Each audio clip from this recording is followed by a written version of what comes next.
Okay, and we are live. Hi, everyone. Welcome back to videomantis.com on Facebook. I know you guys are thinking, what? Thomas is crazy. He's going 2 times live on Facebook today, and I thought, you know what, why not? I had the day off, and I had some good friends with me here. I have Joe Bartone and Kevin Dippold with me today. Hello. Hi, guys. How you doing? Thanks for Doing all showing up. Well, appreciate it. So what are we talking about today? This is basically the Friday. We're done with the week. We can shake it off. Yeah.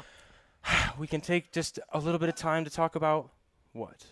Well, first of all, I don't know. Do we even have weekends? I mean, we don't really keep real schedules anymore, do we? No. When you're freelancing, you don't really have that kind of luxury anymore. No, not really. I mean, honestly, if you want to make it in this industry, you know, you've got to strike while the iron's hot. That's right. And if you are just always saying, no, I'm just going to wait for the job to come, you know, you could run into a lot of problems later when the jobs aren't coming. You know? Generally speaking, too, I've got about a 20-minute window to land the job when it comes up. And after that, it's gone. You know, a lot of times when they come through. So you always have to be ready. I have to be available on chat. I have to be available by email. I have to be available by text message. The one thing that doesn't really happen very much in this industry is no one calls you anymore. It's all it's just text messages mostly and email. Absolutely, yeah. It's totally different from back in the day where it would just be a phone call. Now there's so much of this online social media. There's so many groups that we're involved with. You have a group.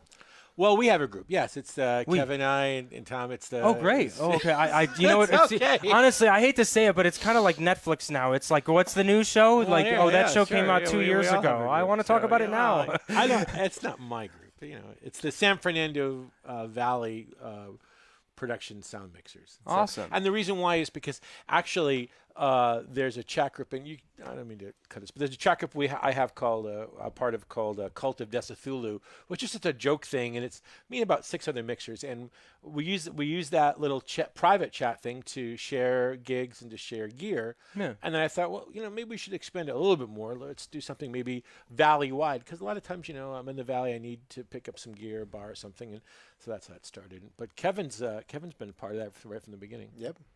Yeah, the glory days. How did you guys meet? Tell me about your history.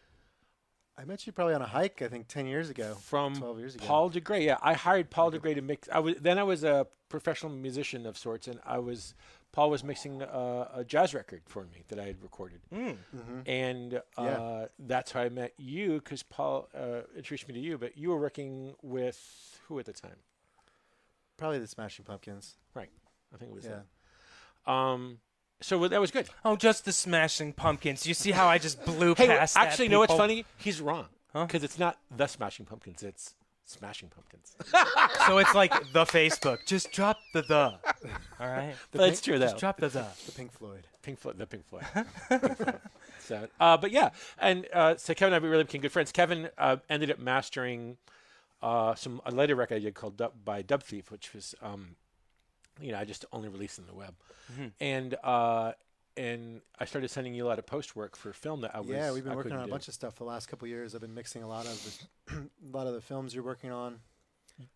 You should look that way because we can't really see your face. And guys, so it's I'm gonna be sorry weird. if I'm looking down right now. We're just getting the podcast started, so your very just first getting film that everything you pushed mixed out to people. Won an film, award. the first film I mixed was If All Goes Wrong was a documentary about the Smashing Pumpkins. Mixed it with Kerry Brown at the time, and he taught me the ropes of mixing for film. He'd done a lot of it, and we ended up winning a Cinema Audio Society award for it. Oh wow!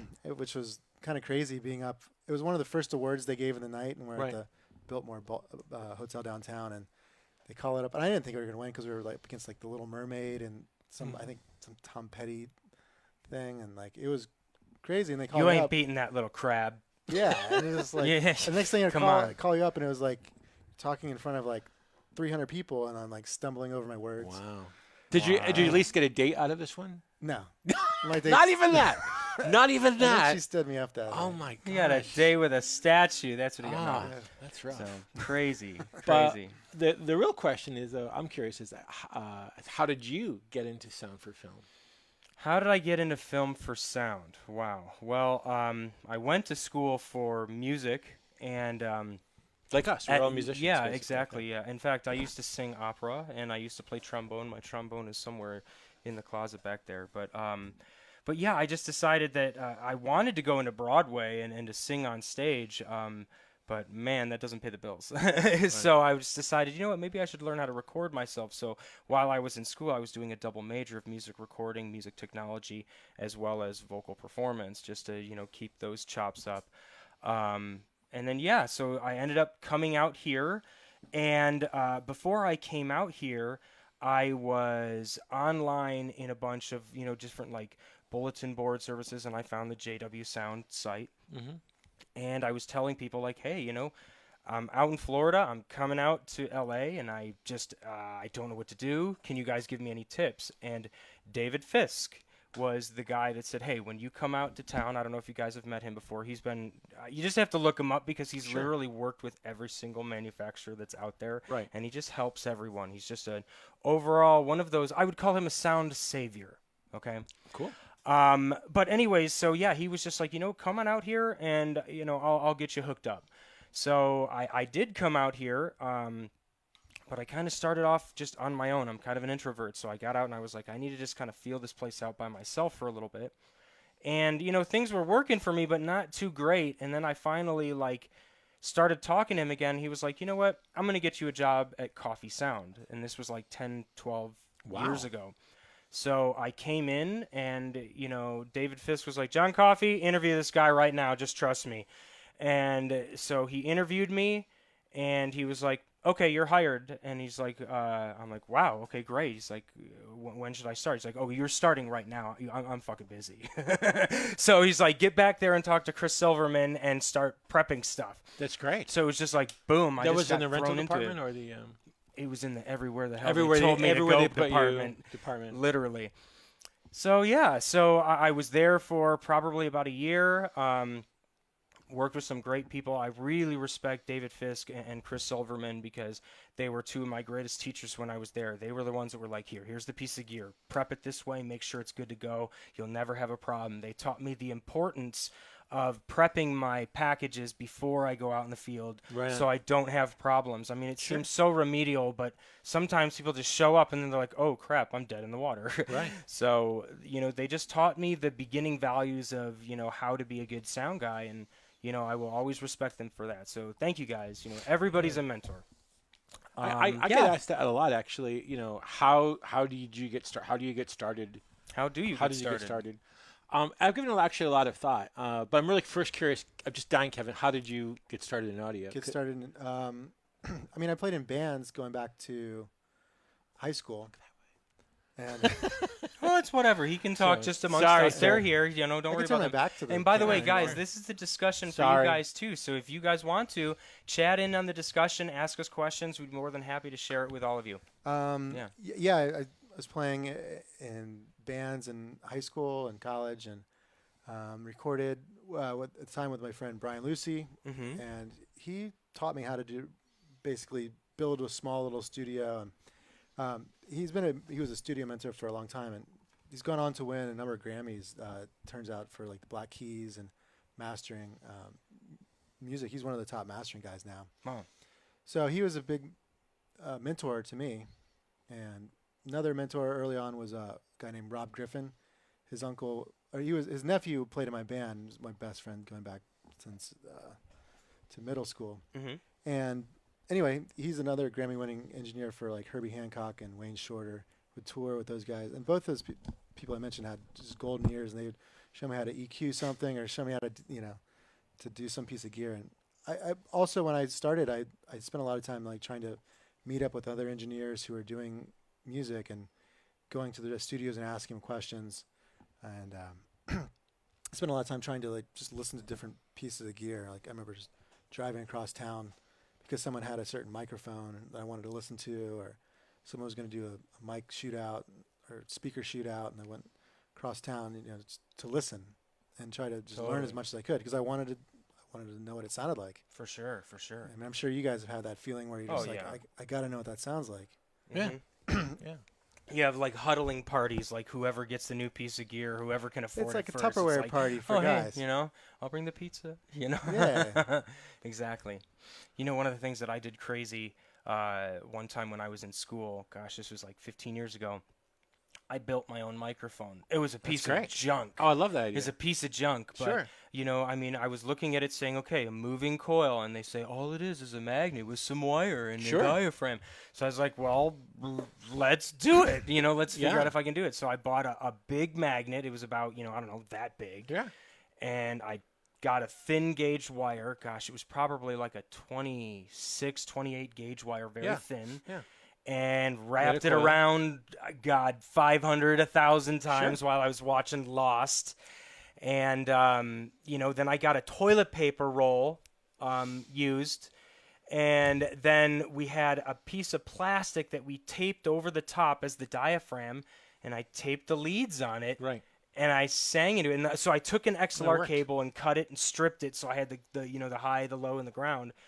And I taped it to those leads, and I connected the other end of into my Diva, and it recorded. And I was actually able to get sound. How did you get the diaphragm to I don't know. It just worked. It was. I honestly, I'll show you a picture after this, guys. I'm sorry. I'll post a picture of the microphone in the comments, so you guys can see it. The transformer, and then you had the diaphragm, and then what was connected? Was there anything connected? I literally just shoved the magnet touching the diaphragm, which doesn't seem like it would work. Maybe the transformer or the magnet was just microphonic. Who knows? Maybe that's probably what it is. I could have probably stripped off everything else, and it would have been that. So it's like, I guess if you have a diaphragm or electrical, you push and pull. Yeah, it's got electricity. It's like a big tug of war. Yep, that's all it's doing. You're basically pulling the electrons one way with another with the magnet, and so that's when you sing the diaphragm vibrates. Yep. And as it goes up and down, it's just a representation of the voice. It generates that fluctuation in magnetic field from low magnetic field. I've recorded a lot of kick drums using an old NS10 woofer. I'm sure you've done that. A lot of people have done that. That's a classic trick. Absolutely. It's really good for low end, and that's just a speaker in reverse. So. It's a transducer. But when I got started, it's kind of what happened in my case was I came from a town where there was a lot of art.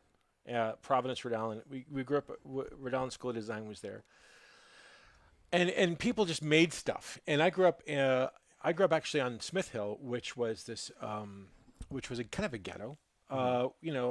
When I grew up in the early '80s, we stood in line for government cheese. We used to get canned pork. It was just this can that said pork in block letters from the government. And we made so many different kinds of foods with canned pork and government cheese and government peanut butter. Government pork could be a good band name. Government pork. It was weird. It was gross because you'd open the can and it'd just be like these cubes of fat, gelatinous, disgusting pork meat. And I wouldn't actually eat it, to be honest with you. I didn't know what we did with it. I'm sure my mom snuck it in somewhere.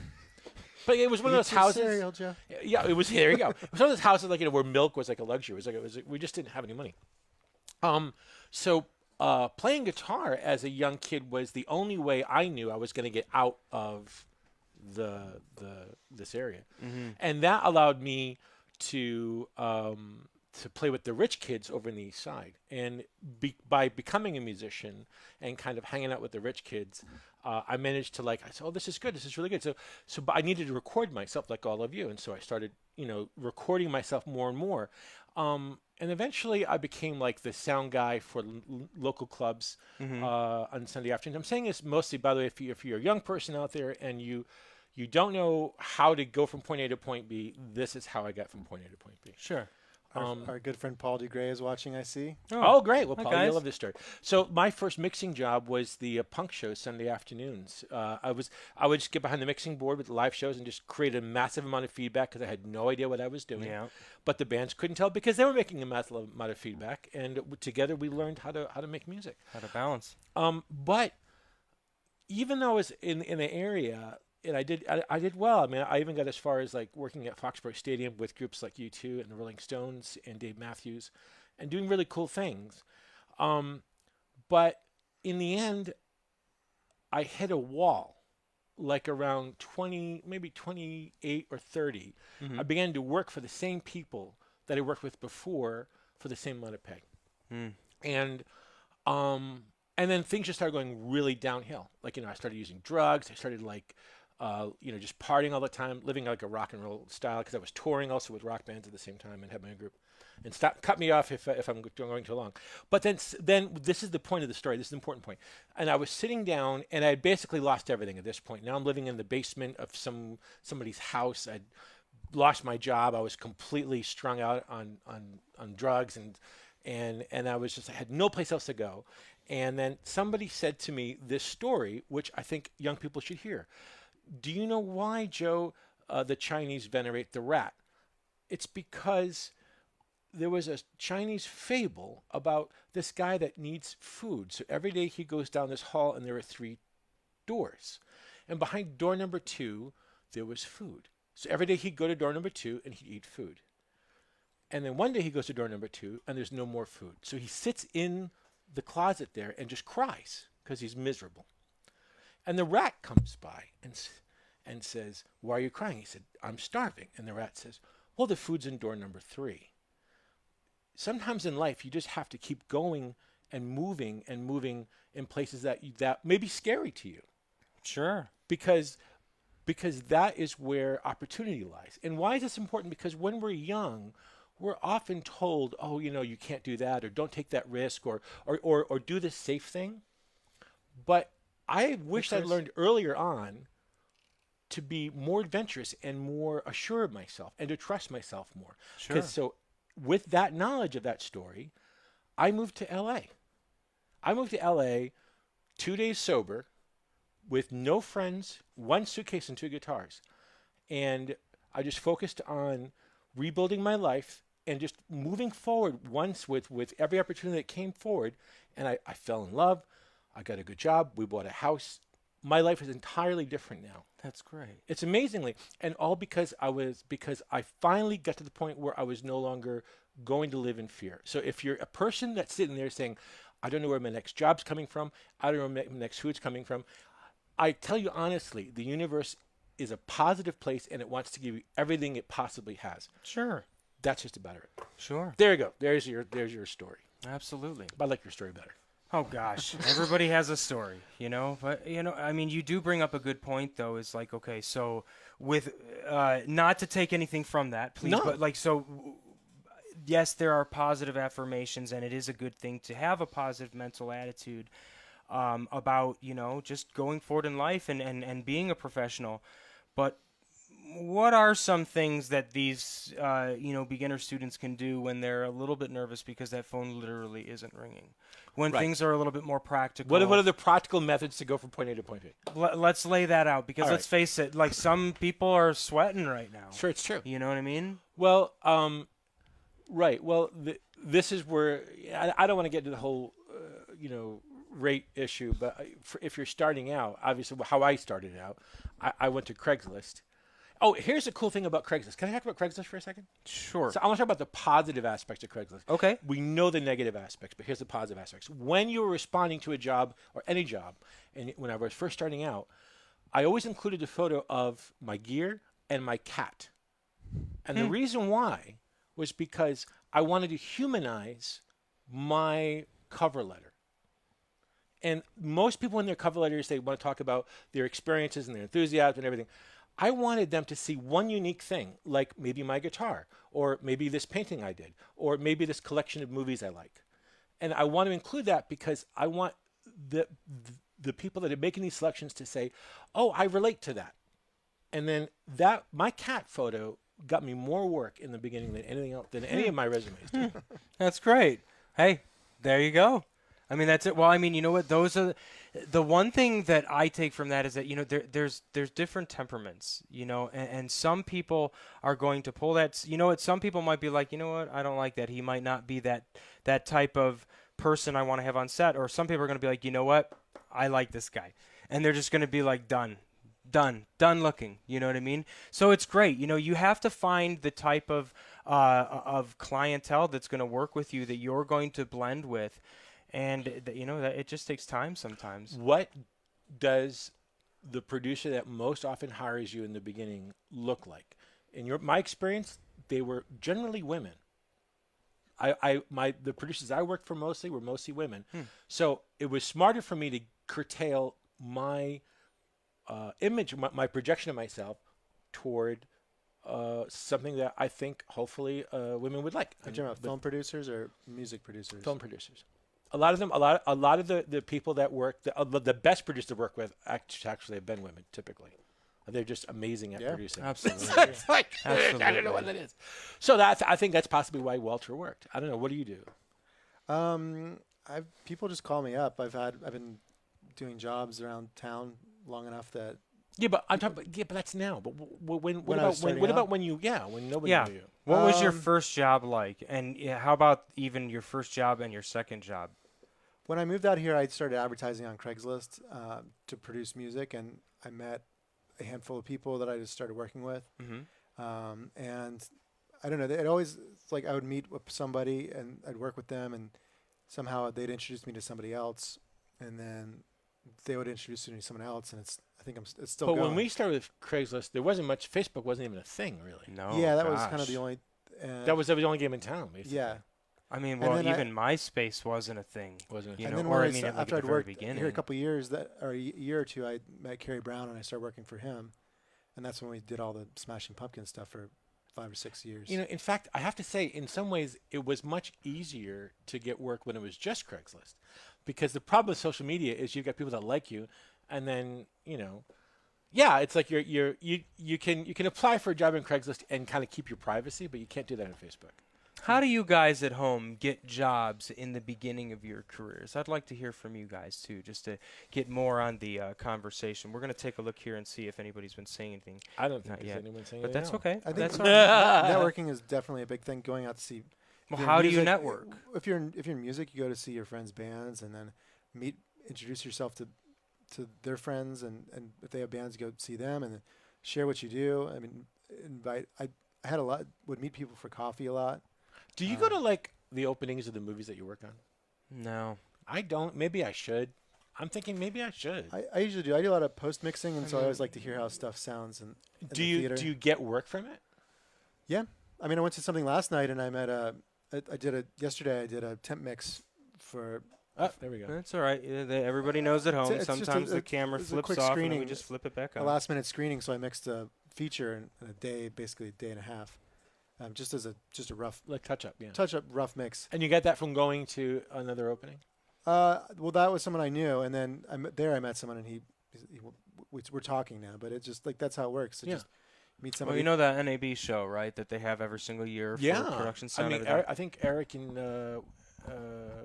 Ty went to that. Yeah, absolutely. Yeah. So I've been working at that show for probably about 15 years straight. Wow. Yeah, I did. I worked at the Coffee Sound booth way back in the day when it was still a company. Right. And then after I left Coffee Sound, I worked at the Saxcom booth for about 12 or 13 years, and then I started. You're old. I know, it's crazy. Jesus, Tom, right? I thought you were like 22. How old are you? Gosh, no. Do I have that baby of a face? face? Yeah, he does. It just come honestly, does he look like I haven't shaved in like 7 months. How does it look? God, you know, I don't know. It's good genes, buddy. You got Trump genes. Gosh, but yeah, whatever. But anyways, so yeah. But anyway, so I did that for a while, and now that I'm into Video Mantis, I've kind of branched off on my own just because I want to help all the manufacturers. So yeah, that's kind of where I'm at. But the greatest thing about NAB for me is because I was stuck in that, excuse me, since I was stuck in a 10 by 10 booth, everybody got to know me. Oh, that's the Zaxcom guy. That's the Zaxcom guy for like 10, 12 years. So the great thing for me is it just kind of helped me. So like there were so many times I'd be driving home from Vegas and somebody would be like, hey, I met you in the booth. Do you want to do a job with me? And I'd be like, yeah, but like cool. I was curious, couldn't you have made much more of a career in sales at that point? I mean, with your connections and everything, why did you not go into corporate sales? You know why? I'm really curious about that because it would be the obvious choice. I've been in retail sales 2 times. Well, I'm talking about corporate sales. Oh, you're talking about corporate sales. Okay, gosh, I don't know. I mean, because you know what? Okay, I'll tell you why. What is it about this job you love so much? Because you really break your back to feed your family, and there's no question. If I had to answer this, and bear with me, it might take me a minute to form the question or the answer. Okay, good.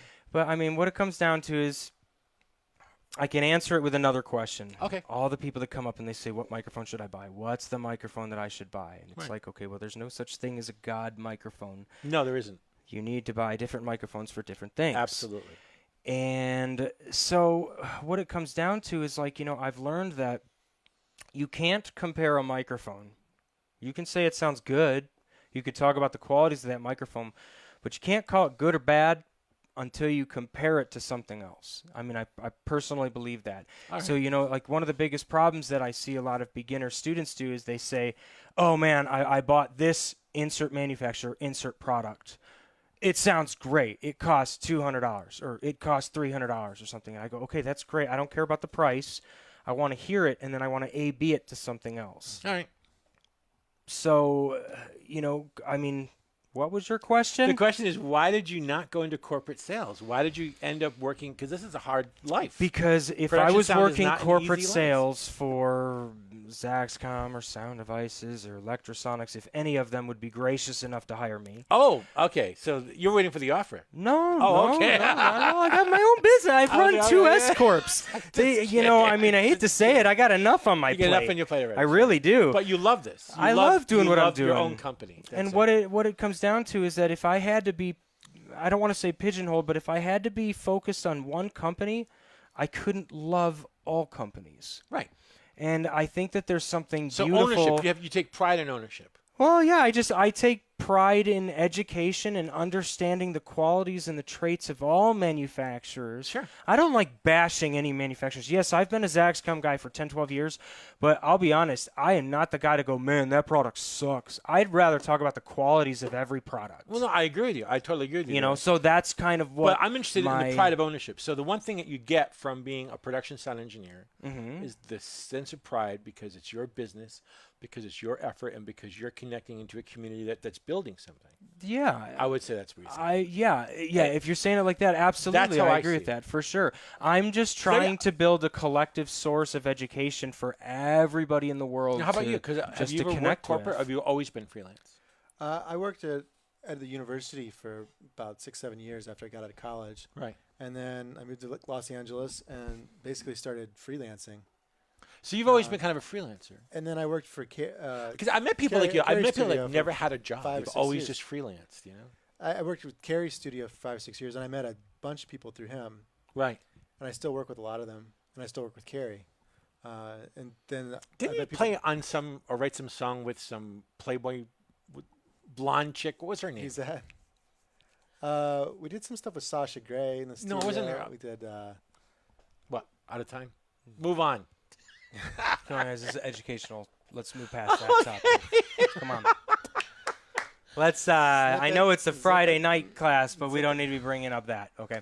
So let's get a bit more into the. How do these beginning students get these jobs?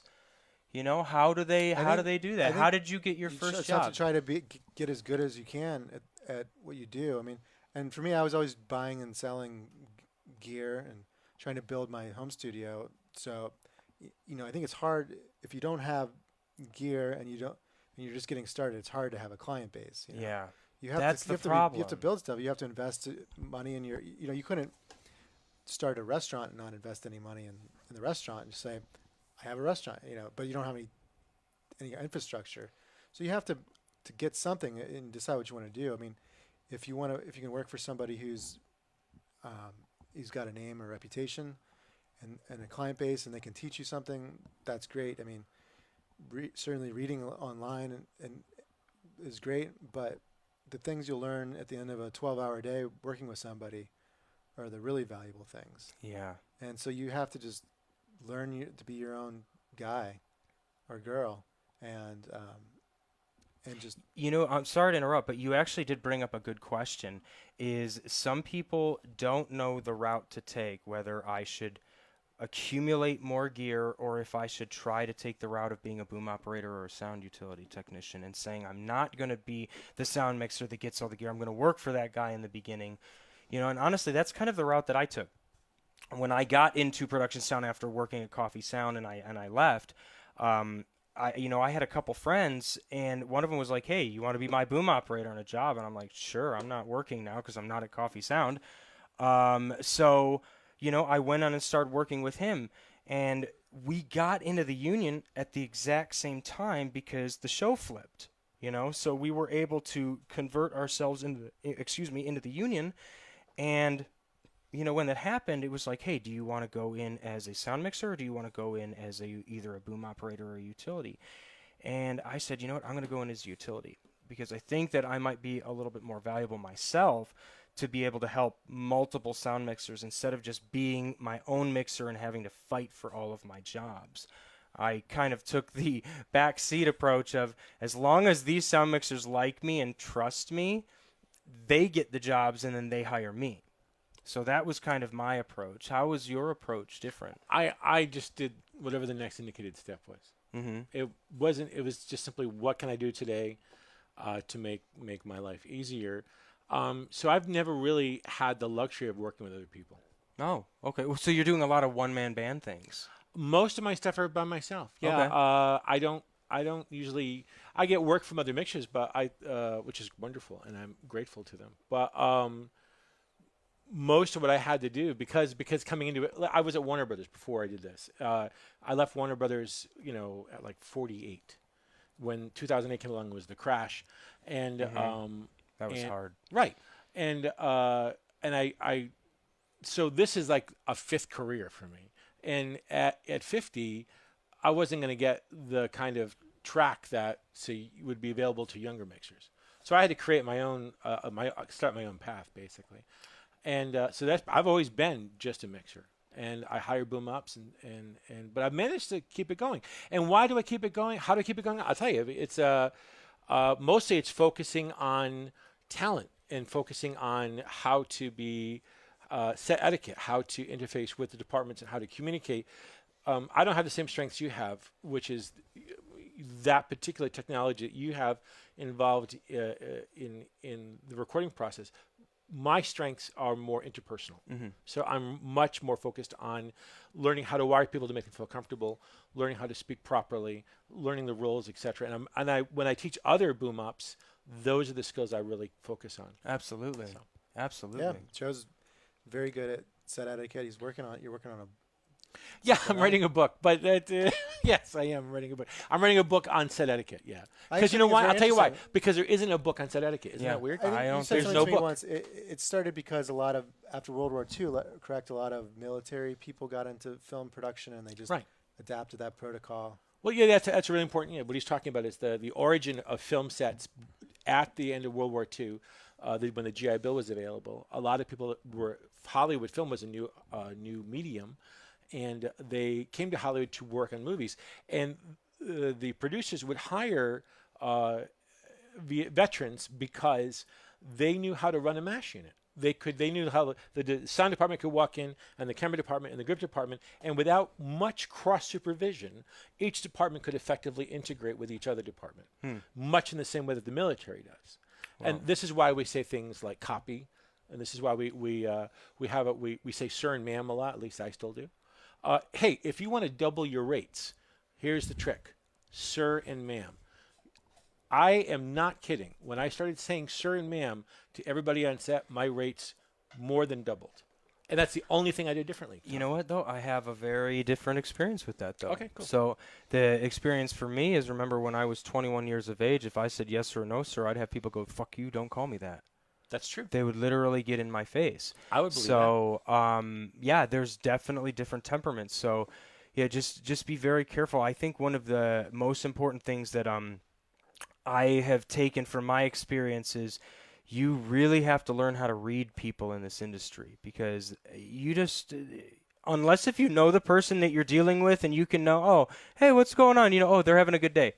Or, you know what, man, they don't look like they slept today. Maybe we should go easy on them. Yeah, I hate to say it, So, like, understanding people's temperaments is easier when you're on a long-term show, but when you're working on a lot of day play things and you don't know a lot of people and you're just meeting somebody for the first time, I don't want to say you need to be, like, protective or careful of somebody, but you definitely have to be, positive and affirming and treat them like a client, because that's what they are at that point, and go from there. I always say be Carson, be the butler. Yeah. The butler is with the family, but not in the family. And when I interact with talent, we had a talent today that she had the habit of just taking all her clothes off all the time, which is, to be honest with you, I think is uncomfortable for me, and I don't like to work in those environments. But the trick is you just constantly. I would hand her the wire. I explain where she should put the wire. I place it over her shoulder, or I place it around it. But I won't touch female talent in front. We live in a post-Weinstein world. I'm sure other people may feel differently. I won't. I explain to them what to do. I hand it to them. I say, you can do it. I'll even show them on my shirt. But I won't touch them, and because I'm really careful of that now. And male talent, I have no problem with. I'll grab your shirt, I'll do that, no problem. Female talent, the other thing too, Tom, which is kind of interesting, is I tell them everything that I'm doing. Yeah. So I say, I think that's important, just a life Right. lesson to tell people, I'm about to do this. Right. So Kevin, I'm going to put this wire down your back, and now Kevin, I'm going to grab it with my hand. I'm going to pull the wire through. People have that they can easily jump to conclusions about what's going on, and so I think it's very important, even in just interpersonal relationships. I'm going to do this. I think it's also comforting because even if they know, there's no awkward silences. Even if you're telling them something they're obviously doing, just makes them feel more comfortable. The other thing that I think is very important, sort of along those lines, is sort of moving very slowly when you're on a set or in the recording studio. And I learned this the hard way, but if you move fast, chances are you're going to knock something over. You get excited, so you just have to slow down. Don't run on set. And I think it goes when you move slowly in front of clients or talent. It also is helpful because you say, "I'm going to put this down here now," and then you let them know. Or Tyler, you're live, buddy. Don't you worry. Relax. You're good. Say something. I think it helps people feel comfortable. Yeah. If they know what to expect, it's like. What's interesting also, one thing I will say, if you're working on a production and you're sensing that the producer is not communicating well, and you think down the road, a day or two later, this is going to come to be a problem, you are definitely right.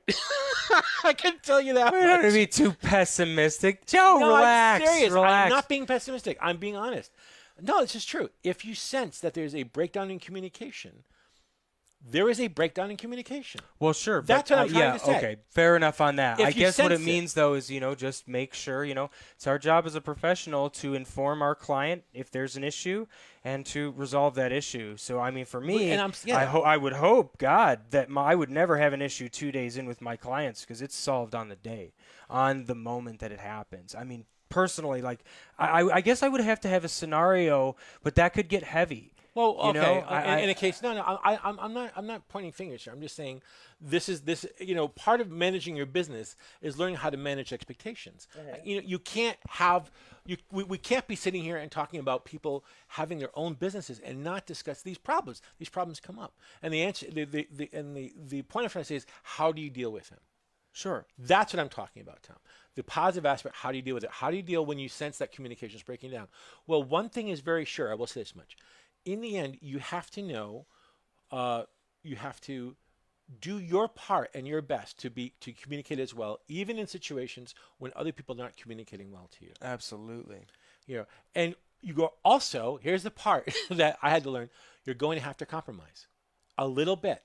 You're going to have to be willing to compromise a little bit because when that communication problem comes up eventually, usually around the time they write the check, you're going to have to be able to either explain your position and possibly be willing to compromise or at least be empathetic to their cause. That's it. But what I'm trying to say is communication is key. Absolutely. It's so key, and it doesn't always go your way, which kind of sucks. And sometimes you have to ask a question, someone to repeat something or to clarify what a client's trying to explain absolutely. to you. It's like, did you mean this? Yeah, because there's so many different terms. You might be talking to a producer that Sure. says one thing, but they mean another. That's a very challenging especially when you involve things like overtime or when they have to move dates or Sure. when things go dark. This is where all the confusing parts come in. And oftentimes those things start in really stressful situations. Those changes come in such situations. So the hard part is that's not always the best time to talk about it. Right, Tom? Yeah, well, I honestly, when it comes to any topic of discussions of money or anything like that, or job description or scheduling, that better start from before I even hit record the very first time. I agree, but you don't always have that luxury, do you? No, I'll be honest. I'm not taking a job that well, let's say if somebody hands me a gun and says go down that wall, you might get shot. I'm going to say, screw you, buddy. Well, I know. I'm not taking a job that I don't talk to my client and fully understand the job. Okay. I will literally call them. Like, if somebody calls me at 11 o'clock at night and offers me $5,000 a day because they just lost their stomach, so I'm going to go, that's great, but what are you doing? I better know the entire job right now. And if it's not the same as I'm going to draft something and send it to them, my deal memo, to make sure that they know these are my terms, this is my rate, and you sign this, I won't even accept this job. No, okay, great. But what happens when it deviates from that signed contract? If it deviates from that, then I would literally, if I have to, if I'm physically on a job and I'm noticing, like, for example, that they aren't going to, they say, hey, guys, we don't have money for overtime, but they signed my deal memo that says I get overtime after 12, that's going to be a direct violation of my deal memo, so I'm going to have to talk to them from that point. Yes. So if that happened and if they changed their verbal agreement, which is different from the signed agreement that they made for me, that point I would literally stop recording, save the audio. I wouldn't give it to them until the negotiation was settled. Absolutely. Right. And you don't do that with malice. That's dirty pool. You don't, but even so, I agree. I agree. It is dirty pool to do. But I try not to do it with malice. We want to make people just not ever have to have that situation. No, but the thing is, here's the key. I try my best, and I always succeed. No malice, no anger, just like, okay, no problem. I don't always succeed at that, Tom, but that is my goal. Absolutely. No. You said one very good thing, and it's not personal. Like, one of the things that I've actually been taking in the past year, especially, it took me about 10 years to learn this, is that everybody was my friend on set. Yes. And they're not your friend. If they're hiring you to do a job, they're your client. You're your client. And you are... you're the independent contractor, so you need to do a job. And if you're always like, hey, buddy, oh, I'm sorry, well, it wasn't that big of a deal. Well, this is my product, I'm paying you. So the more that you can, I don't want to say separate. You don't want to have this complete wall of separation between your client, but you need to have this professional separation where you're not calling them buddy and you're not having these other friend-like conversations. It needs to be black and white. I hate to say it, because that way is going to be a lot easier for you just to go in, do your job, attain good sound for your client, and then move on. I'll take that. And honestly, that has been kind of my recipe for success. I know that every once in a while I got to add a little paprika here and a couple things there. We don't want to, but yes, every situation presents itself. Yeah, you've got your line of success. And I've produced stuff. I produced a film, and I've directed things, and I recommend anyone having to take the opportunity, because it's a great learning experience to see things from that side. So I've seen it from their side, and I understand what they're going through.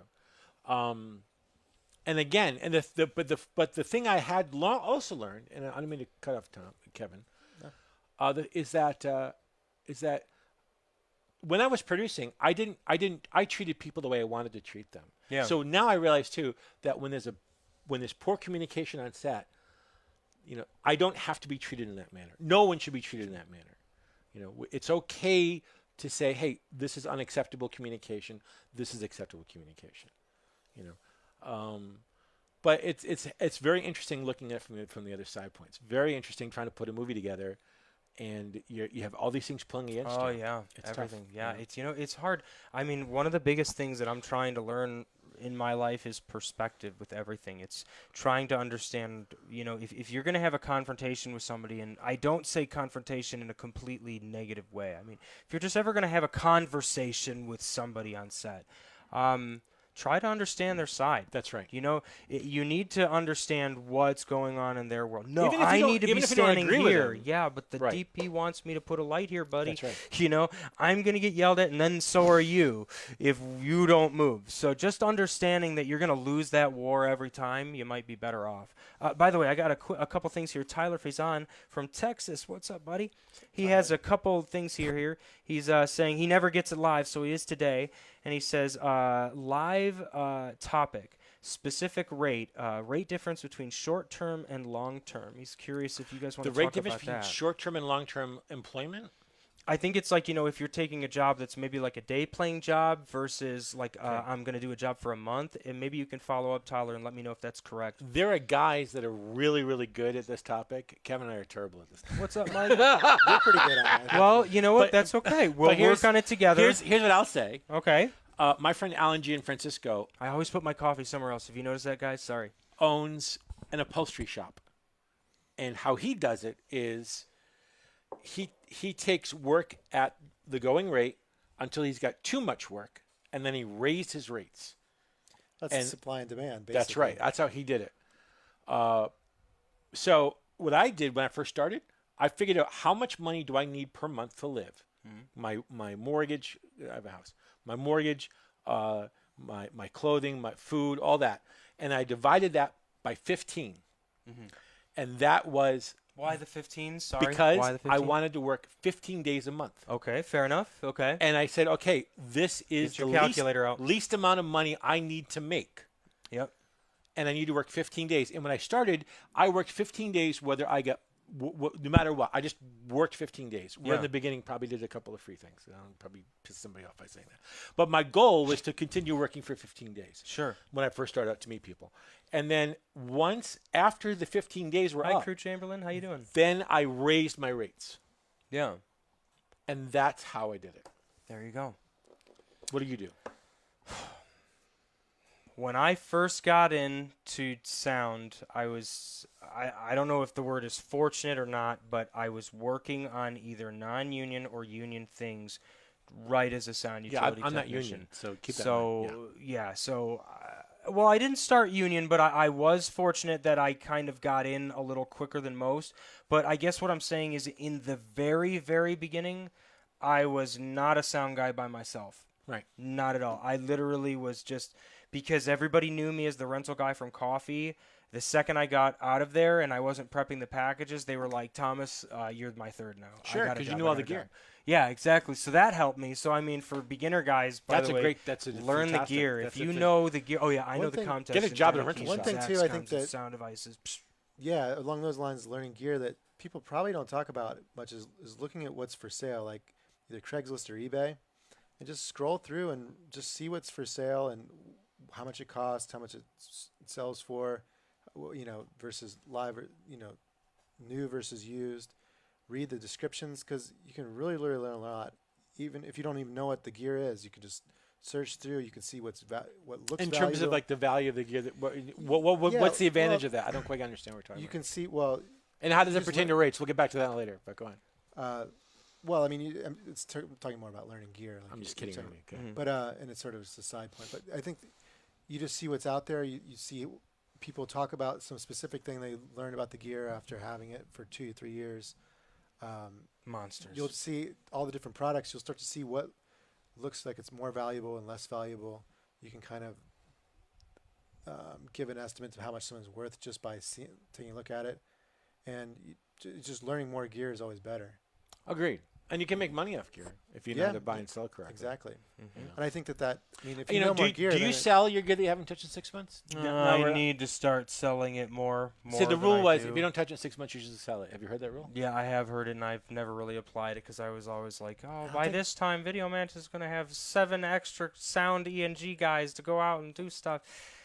Because you have a huge collection of gear here, Tom. I know. Yeah. Well, yeah. You got a small store back there. You don't see this. It's crazy. I used to have a rental house, so I have, maybe 7 or 8 Zaxcom wireless. Yeah, that's enough there. IFBs and stuff. But, I mean, it's pretty much just my stuff. I have it here, so, like, when I prep packages, it's just right there. And when I'm done, at the end of the day, I bring my bag down, and then I strip it back down, and I break it down.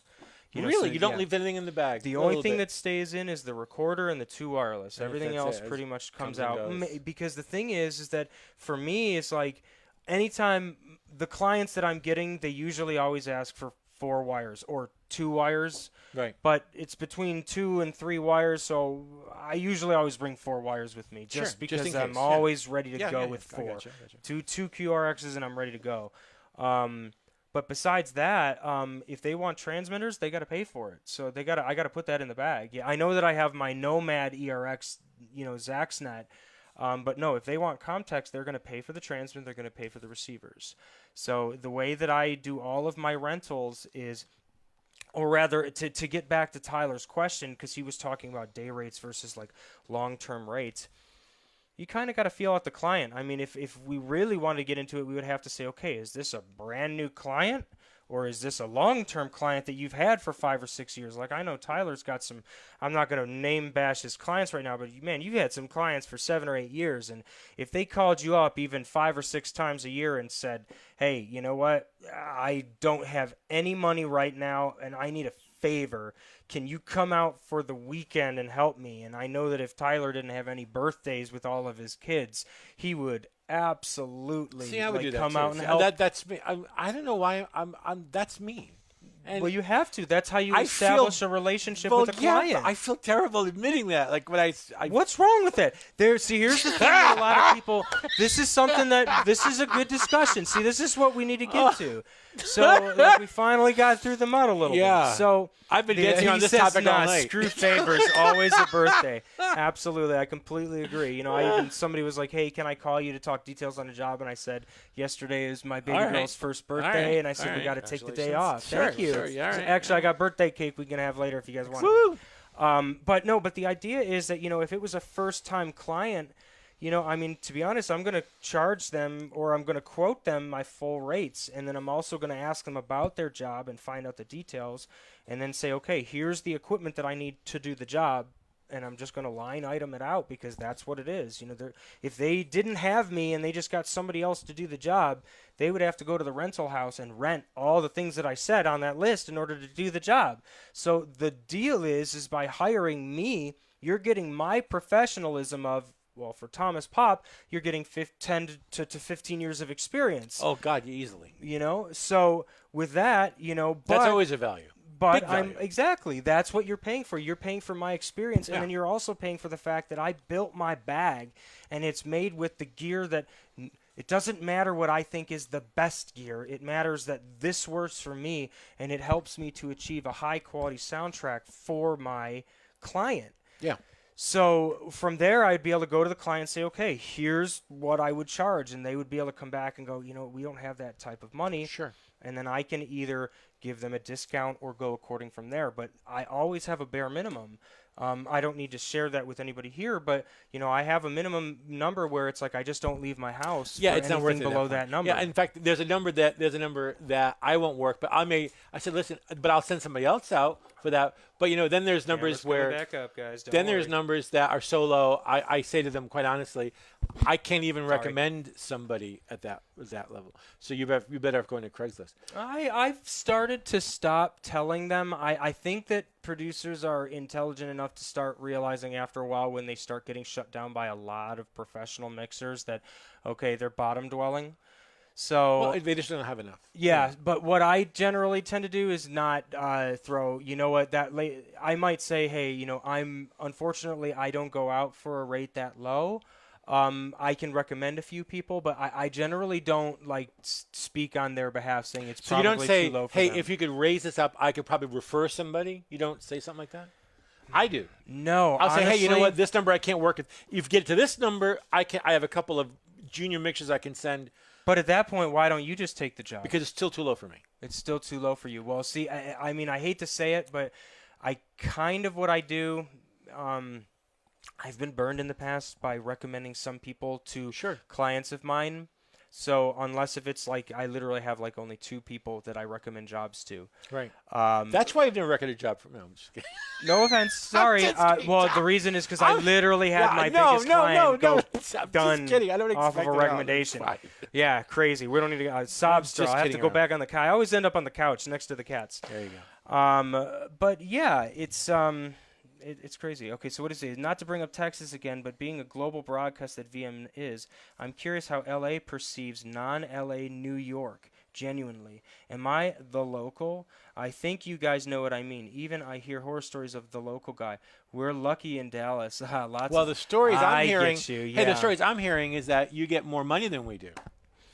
I'm hearing that if you're a mixer in Ohio or friggin' North Carolina, you're making way more bank than we are per show. Is that true? Well, I think that one of the things that it could be true. And if it is, that I think maybe these guys in these other states are listening to this type of education where they're like, hey, hold the line on your rates, because there's also less mixers. There's less mixers out there. That definitely helps. There's tons of mixers here, and there's a lot of the biggest problem that I think we have in our industry is that education is lacking and cheap gear is rampant.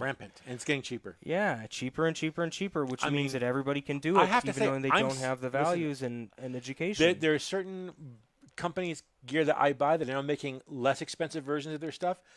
I kind of feel a little betrayed by that, Tom. I know I'm not going to mention any company names. I just feel a little betrayed. It's like, why? Well, it's like if Mercedes starts making a cheap car. Yeah, why are you making it so accessible? Right, because now I feel like I don't have anything to bargain with. Anyway, but we can move on from there. Yeah, that's a hard topic. That's going to be topic of discussion maybe next week or something. All right, I'm with you. And we don't have to hard. respond, but that's my feeling. I feel betrayed a little bit. Well, I think that, I think that if I had to say anything and then to move on. Then to move on, yes. We don't want to get into trouble. Yeah, to without getting too deep into that, I think what it comes down to is that manufacturers understand that there's a ton of different people in the world. There's a ton of different people that do sound or that need the requirements of sound. And if you're in the middle of Kentucky, you may not have access to a film studio and all of this other stuff. What? To have different options is a good thing. No, I agree. It is. It is. That's all I can really say about it. It is. You were the first to say putting the tools in the hands of the artist is essential. Absolutely, because you can make anything sound good. It's what did But it does make it harder for us to keep our rates up. Ray Charles, what did he say? He's like, I don't care if you have 90 tracks. What does it sound like, baby? That's true. And that's the truth. So it's just. I don't care if you have a Rode microphone, if you have a Deity microphone. Hashtag right. Andrew Jones. How you doing, brother? Hey, Andrew Jones. I knew I saw you up there. I love Andrew Jones because you know what? I just love the fact he's so ferocious about pulling things apart and soldering them and then making them new things. Absolutely. Along the lines of it's about the gear. I think that it's on one hand, it's not about the gear. It's about how you use it. But at the same time, if you look at things. Everything is a discrete topic. Mm-hmm. You can quantify and evaluate gear by doing the A/B test like we talked about. Mm-hmm. And that said, better gear sounds better. And that's not to take away from anything else, just that it has. Yes, unfortunately, my clients listen with their eyes half the time. Well, that's not the topic I'm talking about. I'm saying completely separate on a completely all separate. All right. So, Crew Chamberlain, you said it's not about the gear. Could you please give me a little bit more, just so I fully understand your topic? I'd love to. You're giving me a different angle, so I want to hear more. If you're still on, guys, please continue. My point is that as an engineer and someone who is becoming a freelancer, like some people we're talking to and yourselves. You have to make those decisions. What's important to you? What is your David, what's up, buddy? Sound worldview, and based on what you can afford and what you want, what you're trying to achieve. It's gear. The gear is there. It's up to the individual, but it's also up to them to make their own decisions.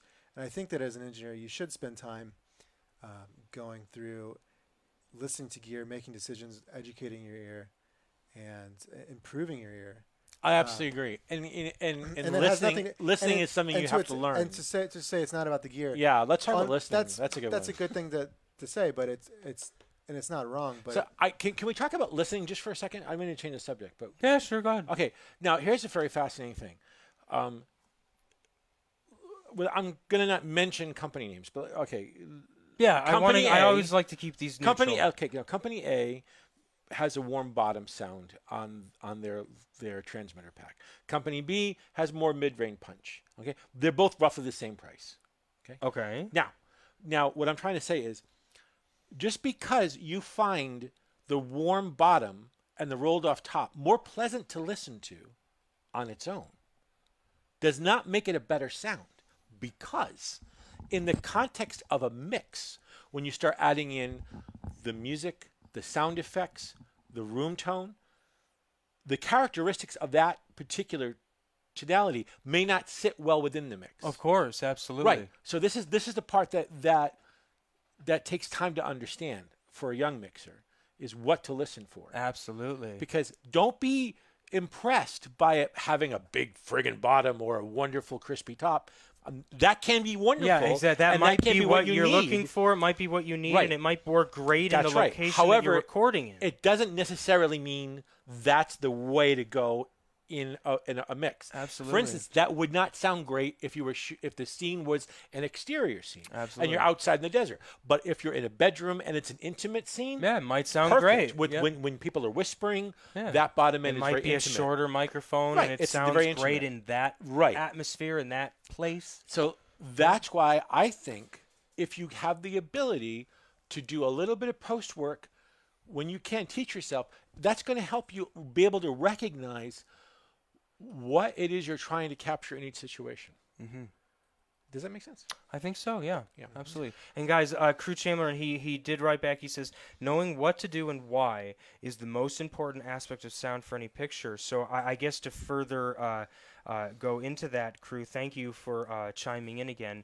I believe what you're saying is that, you know what, I don't care what piece of gear you have, it's the professional, and you're paying for the experience of the mixer on set. I mean, yeah, I agree with you. If that's what your point is trying to be driven, is the fact of, I don't care if I have a Zoom with a K-Tech pole or a PSC pole or whatever I have, it doesn't matter. I should be able to record a quality soundtrack based on the gear that I'm using. Can we also talk about British television versus American television real quick? Sure. Now, in British television, they prefer boom microphones, even to the point where sometimes it's almost indistinguishable what they're saying. But the tradition of British television, if you really examine it, is very few lavs, mostly boom. A lot of room echo. American TV, completely the opposite. Yeah. The talent could be 65 feet away. It's almost all lav, very little All right in boom, your face. and usually a little bit of digital reverb. So I ask my client, what do you want it to sound like? Yeah. Do you like British TV? Do you like American television? Right. More often than not, when I explain it to them, they can tell me what they want. Yeah. Oh, I definitely want this to sound more like an indie film. I want it to be room mics. I want it to have that great, gritty indie sound. No. I want it to sound like American television. Yeah, I need want it to be everything more really clear, reality everything in up your front. face. I want to be able to hear every syllable. Asking my client is a really important part of that process. Absolutely. Well, that's the thing. You have to be able to have that dialogue with your client. And it circles back to something that I was saying earlier, which is, when you're going to take a job, you have to think somebody's going to spend $50, $100, $500,000, $1 million on this project, whatever it is. And you know what? Maybe they've never worked with the sound guy. You're going to have to make sure that you say, okay, maybe they don't fully understand our role in this, because you know what? That's one of the biggest reasons why I'm here right now, is to help explain to everybody the roles that we do and to talk to different people in the different departments of sound to be able to give our experience so people can go, oh, I thought we were those were the guys that we waited on from time to time, waiting on sound, right? So I'm trying to change the perspective of what we are. Sure. So, yeah, I think that's a very good point. I think that's good. Client desire prevails after all. That's what Tyler Faison is saying. Absolutely. So we just have to make sure that we're taking care of the client. We include them in the conversation. Absolutely. And even if they don't know what to say, at least I like to give them the opportunity, so they feel as if at least I've made an attempt. Yeah. I want them to feel like, here we tried, and so you're going to leave it up to me. Great. I'm going to go American style because I know that's the safest way to go. Right. That's my opinion. Yeah. But at least we've had this discussion. Absolutely. Crazy. Well, guys, we've been live for probably over an hour now. Crazy how the time runs. I want to get some ice cream. Yeah, right. Actually, well, I got cake. I think we ran out of ice cream, but we can work on that. Everyone, thank you so much for chiming in. Cake now. This has been a double day. Just because we had a bunch of time left over and we had a couple friends in the area. We want to thank Joe Bartone. Thank you very much, sir. Thank you. Wonderful. Thank you, Thomas. Absolutely. And guys, if you're ever interested, please let me know if you'd like to be on a Video Mantis discussion. Take care. I'm so glad we had this time together. Bye. Hey guys, I'm here with Loki, and he wants you to remember to like us on Facebook, because when you do that, you're going to go and get all the notifications. Really? He can't even get through a take.